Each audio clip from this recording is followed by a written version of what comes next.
Welcome to the Inspiring Humans podcast. We are so happy to have you listening. My name is Stephanie Woollard, and this podcast is a platform to showcase the incredible human spirit. On this podcast, I'll be interviewing people from all over the world and all walks of life who will be sharing with us their personal dreams and their dreams for the future. I believe that through coming together and creating community, incredible things are possible. In fact, anything is possible. And I hope that this podcast is a launch pad for creating the new world that we want to see, that will have humanity free, thriving, and living in their full self-expression. This interview is part of our 7 Women edition of the Inspiring Humans podcast, where we interview supporters, donors, and some of our courageous staff members in Nepal. It's so awesome to have Rhys Williams here with me today on the first episode, the first kind of episode that interviews a supporter of 7 Women, of the 7 Women edition of the podcast. So welcome, Rhys. Welcome. Thanks very much. I'm very honoured to be interviewed. So Rhys is an absolute legend. He has been to Nepal with me. He's been to Nepal on a hands-on development tour, one of our 7 Women tours, and he's been a fantastic supporter, and we've got some really exciting things planned for 7 Women in future to get up and running. So, but what is incredible about Rhys is his spirit of generosity, and that is so inspiring to me. And to have him and his wife on our tour last February was incredible. So, Rhys, I'm so grateful for you and all the support that you've given, over the last couple of years, and can't wait to build some exciting things in the future. Look, same here. I think 7 Women is just such a fantastic organisation. What you've done over the years from scratch is really awesomely impressive, and to be able to do something, particularly in education, to transform lives, and particularly being involved with people with a disability are 2 passions in my life. So to be able to do that for women in Nepal is just such a tremendous personal, what's the word I'm looking for? Personal, it'll give me such great satisfaction to see that come to fruition. Amazing. Yeah. You've had such an interesting career that has spanned across cultures and languages, and the India and Vietnam, and been involved in different projects like KOTO. So can you give us a bit of a snapshot of what led you into that career and what the career has entailed?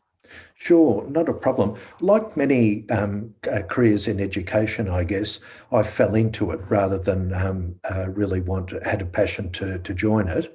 And I remember doing one of my teaching rounds in becoming a secondary teacher was at, of all places, Pentridge Prison.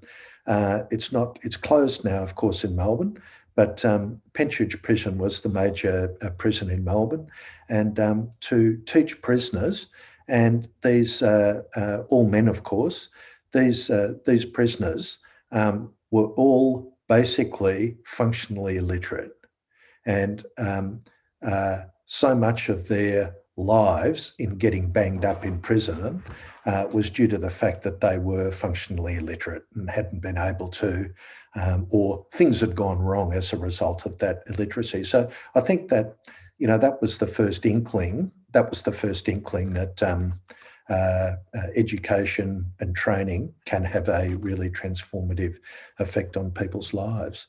So that was probably the first indication in my brain of the importance of that.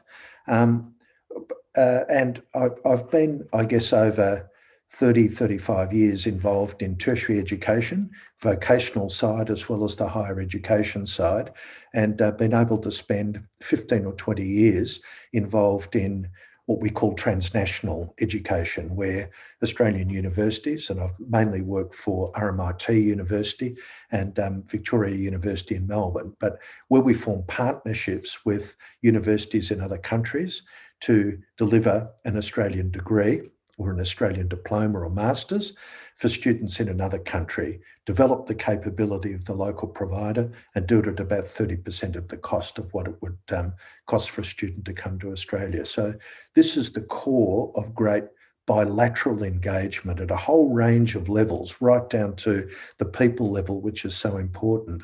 And I've been very, very fortunate to be able to do that in many, many countries, mainly in Southeast Asia. But 20 years ago, I also became involved with KOTO in Vietnam. KOTO stands for No One Teach One, established by a very inspirational guy called Jimmy Pham from Sydney, an Australian Vietnamese who was appalled by the number of street kids in Hanoi 20 years ago and set up a 2-year traineeship program. My involvement was bringing and supporting the Australian Certificate 3 qualification coming from Australia. And KOTO now has around 1,000 graduates, all who've done very, very well. And these graduates all come, or these young people come from very, very poor and very, very disadvantaged backgrounds. And again, to directly see that transformative power of education has been a marvellous thing to work with. Probably, Steph, the third thing, if I'm not rabbiting on too much, Liz and I, our second son, who's now just turned 30, has spina bifida. Now, spina bifida is a very serious, very debilitating disability, and to follow the disability journey from right through the life cycle until Tim now is pretty much living independently, has a job, etc., and so forth.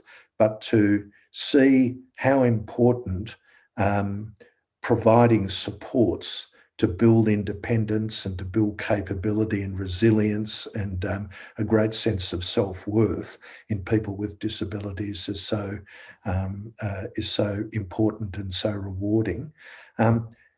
Having worked for so many years in Asian countries, particularly Southeast Asia, you see culturally disabilities are very, very different to a Western model, where disability is often seen as a form of punishment or disgrace in the family, and consequently there are a number of additional barriers to people with disabilities being able to reach their full life chances. So what you're doing in Nepal through 7 Women in a very, very culturally nuanced and sophisticated way is so marvellous, to be able to improve the life chances of probably one of the most disadvantaged groups that you would find, women with disabilities in a very, very poor country. So to be able to, if any of my experiences are of help to develop some accredited training, to develop some greater training as a business, as well as a support for women, it's just a marvellous thing to do. So does that help? Yeah, I just think your career has been incredible, because it takes a certain type of person to, I know you've done so much traveling to India and Vietnam, and you've got such a sense of fun and adventure, and even in Nepal, your love for people and all the random things that happen in these countries that are, just because our cultures are so different, and a great kind of zest for life. So it's great fun to kind of have you around and work on projects with you. But so if you just want to share a bit about the project that Sure. Nepal for the first time, I think it was 2019, just to That's check right, yeah. and the potential of this certain project. Yeah, well, I think the broad idea is for 7 Women to get an international curriculum, in this case from Australia, and we've got a vocational provider here who's agreed to provide the certification to grab qualifications that will benefit, firstly, 7 Women clients and the 7 Women network for greater employability. But secondly, as 7 Women is a social enterprise, it needs sources of revenue. So to be able to develop the capability at 7 Women to be able to offer accredited training for others for a very modest fee to produce better quality tourism operators, chefs, front of house managers. So to be able to provide international skills or internationally recognised skills that will help people's employability. So that's kind of the project. And in so doing, it will really, I think, has the potential to improve the capability and the sophistication of Seven Women in a new area. Seven Women's been marvellous in being able to offer services to tourists, now a guest house, a beauty salon, cooking classes, the ability to have training as a business, and maybe also we've been talking about, of course, sustainable horticulture, because obviously most people in Nepal are farmers or in agriculture to some description. That as a small business, a high quality business, will advantage both businesses and individuals in Nepal, as well, of course, the key priority, Seven Women clients. So that's the broad proposition. Most countries in Asia have many Australian and UK, today increasingly Korean and German providers who provide their courses with a partner in the country. In Nepal, this really hasn't happened. There's a little bit of UK interest in higher education, but not much as far as we can see in the vocational space. So it'll be marvellous to get this going once the borders open and we can get a team together to develop the capability. So that's the broad project, and it's a very exciting one, I think. Me too. And when you first kind of, shared the idea, I just thought it was so valuable because there's such a need for that in Nepal, and like the quality of education for them to be internationally trained in hospitality and tourism, and maybe even the beauty parlour we're chatting about as well. Those sorts of skills would be invaluable, because especially when Seven Women, that the main businesses the social enterprises that we run over there, the manufacturing business, the cooking school and the guest house, are facing towards tourists. So, that's right. God willing, that'll happen again soon. We'll have a lot of tourists, but because they are in the hospitality industry, to have that quality of training would be both attractive for Nepali people, both Seven Women, women, and also outside of that to potentially open it as an arm of income, like an income stream for us to train people and for them to get that international accreditation. Yeah, absolutely. And I think also, Steph, there's the great potential for developing partnerships with businesses, with other training providers, with other organisations in Nepal to develop capability, as well as to just extend the brand and the brand value of Seven Women in Nepal. So this model of education, this transnational education model, if you can't get the partnerships right, it doesn't work. But once you've got the partnerships in place, as I'm very confident Seven Women will do, then there's great value that is created from those partnerships. Yeah, so we're at the feasibility stage now, so hopefully we can get back over there and do that. And so just curious, and for people that haven't been to Nepal physically, what were your first impressions? Like, paint the picture of someone like you visiting. What did you what was the feeling? What was the impressions, all that sort of thing? Well, I think after the first impressions of a very, very busy, chaotic place that is Kathmandu, then I think you understand that religion has got such an influence on the lives of Nepalis, a really interesting combination of Hinduism and Buddhism, and those two religions influence all aspects of life, much more so than we find in Western countries. And just to see those influences in daily life is marvellous. I think also with Nepal as a developing country, the ability to try to develop, but also to preserve those cultures, and to try and stop the inevitable increase in inequality in the society, particularly in Nepal. It will be between urban and rural areas.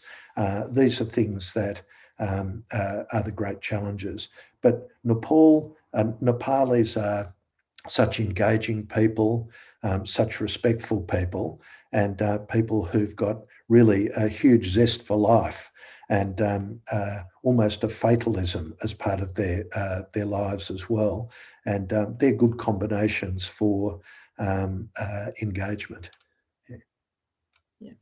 And then yourself and Liz, your beautiful wife, who I absolutely adore, came on the tour with us last February, and it was just so exciting to have you both there. So can you talk us through that experience a little bit and what you took from the tour? Well, look, it was marvellous to be on the tour with a group of mainly Rotarians from all across the world, from very, from different, walks of life. But I think the mix of being able to engage with so many different people in Nepal, firstly, the women in the manufacturing business who are running 7 women, doing a cooking class, doing an art class, all of those things really help you don't just skirt across the surface, but really delve into making those human contacts. Seeing also the Fred Hollows Foundation. I can't remember the lady's name, but she runs the great leader in the free trade movement, and others in Nepal, and particularly seeing just in the street cremations and other forms of the cultural life of Nepal was just a very, very great experience, and can't wait to get back to Nepal. Yeah, it's a bit of everything over 10 days, isn't it, thrown in there? So, you get a taste of all different kind of aspects of society. And we were lucky to have Zara from Scotland, who came and took the documentary of all of us over there, which has just been completed about a month or two ago. So we've got this incredible little 35-minute clip now of a documentary that captures the impact of tourism on the participants, on the tour, but also the women in Nepal, and captures some of the 7 women stories. So our plan is to have hosted screenings of that documentary in a lot of different places, like we had for our first Bringing the Light documentary in 2016. Yeah. And planning to launch that soon. Well, look, I think we'll certainly be involved in helping the rollout. If you want us as ambassadors for it in some way, be very, very happy to do it. But look, I think the great value of that video, or the great value of that documentary, is that it, just as you've said, it shows Nepal through different eyes. The people who've gone on the trip, 7 women, or key 7 women, workers and clients and customers, as well as other parts of Nepal. And I think all those different perspectives as a way of informing and educating and motivating people about Nepal and 7 women, I think it'll be very, very successful, and it'll be a really good follow-on from Bringing the Light. I'm glad you're up for being an ambassador, because I had you in mind. Yeah, no, it'd be an absolute pleasure to do it. It'd be fantastic. Yeah. So very excited about that. We've got a team of 5 interns at the moment who are just doing an amazing job. Their internships are 25 to 30 hours a week. So they've been for 2 months. So, and they're incredible. Most of them are kind of in Canada, and so 2 in Canada, 2 in America, 1 in Zimbabwe at the moment. Oh, good Lord. They're doing an incredible job to set up the documentary launch, the cooking class launch, which we're planning for the end of July, and also the ambassador program. So when we do roll out the documentary, that there's ambassadors that can really share it out there far and wide. So yeah, well, I think it's very difficult to in this sort of COVID era, or getting into the COVID era, people in Australia, and this is inevitable, this is not a criticism, this is an observation, people become insular. They're more interested in inevitably their family, their community, their country, rather than understanding that we're also world citizens, and that we need to make a contribution to development, particularly in countries like Nepal. So in a kind of nuanced way, using cooking classes, the launch of the video, to help people as we come out of this horrible pandemic to be able to be a little bit more outward looking, to get more tourists to Nepal, to raise a little bit more money, to re-engage that engagement by people with Nepal, I think will be a marvellous thing to do. Yeah, and it's actually incredible. I didn't see that doing cooking classes online would work well because of Zoom and the technology and the Wi-Fi there, but actually it's been working really well. We had the women are being trained up on how to present online, because it's very different, obviously, than we used to have. There's such smart people and such flexible people. Yeah, exactly, and so willing to learn, which has been so inspiring to see them grow so much from basically being illiterate to now what the roles that they've stepped into. But so we're actually getting a lot of bookings online, and we had 61 people a couple of weeks ago, and it was $3,050 for us. That's fantastic.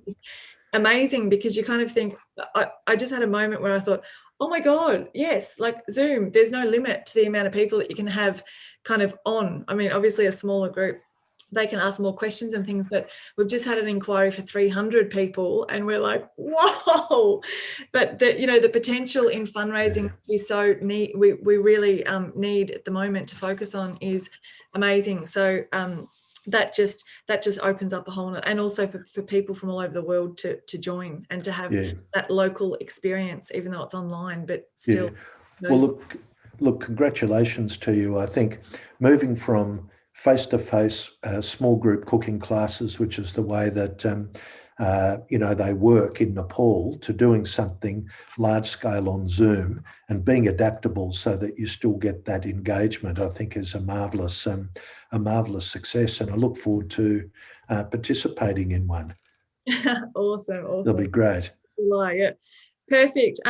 So Rhys, thank you so much for all your support and encouragement and efforts, and for actually not only encouragement, but actually you came to Nepal to see twice, to see how you experience, and that means a lot to us. And the women warmed to you so quickly because you're just such an open and friendly person, and they obviously felt very comfortable around you. So it was amazing to be able to have you, and just you're a really inspiring person, because your life is your message, and you're making such a difference through the Spina Bifida Foundation, from your study, and KOTO and Seven Women, and in your career, I can imagine you would have had made a huge difference. And I just want to also mention that you're actually living that difference, because you've got a girl from Vietnam living with you. Yeah, that's right. Yeah. So you're someone who really lives those values. Yeah, look, thanks very much. But I think that it's so easy to give a little bit back, and through online cooking classes, through all the different engagements from Seven Women, we can get people to give a little bit back. And when people give a little bit back, they suddenly realise that they get a lot more out of it than what they're giving, and that encourages them. It sets up, I think, a cycle of people giving more. And look, the other thing that we tend to forget, Australians think of Nepal as a country way up there in the Himalayas that we've got really no affinity with. We've actually got 32,000 Nepali students in Australia. 10 years ago, we didn't have a Nepali student.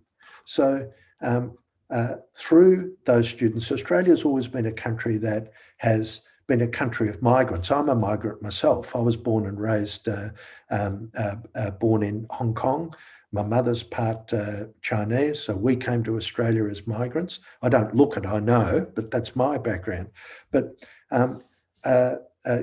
we've just celebrated the 41st anniversary of the Vietnamese coming to Australia, and look at the huge contribution that they've made.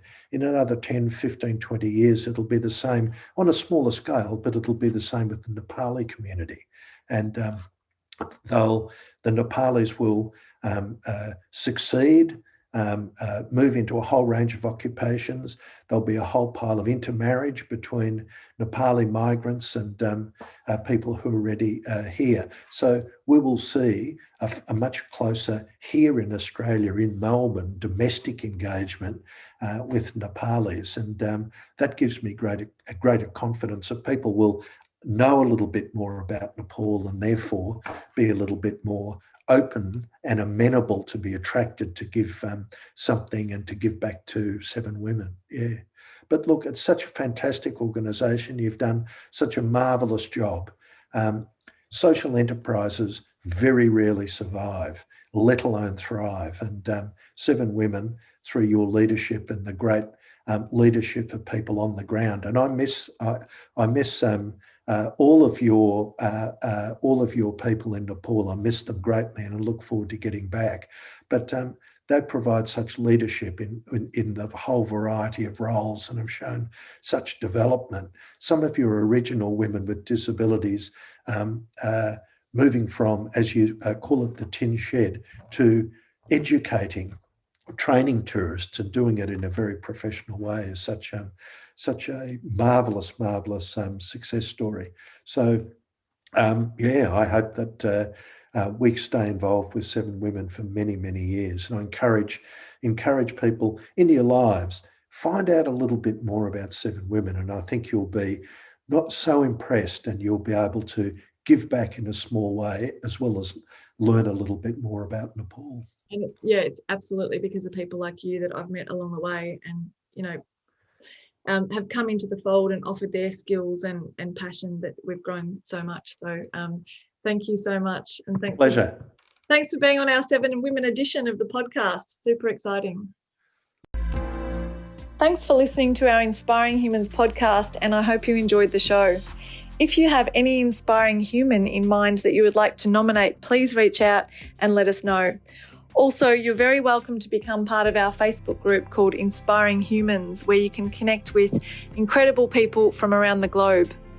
Thirdly, if you are interested in being part of a global network, we have an incredible community at 7continentscouncil.com, where we hold events, programs, and many different initiatives that you can be involved in.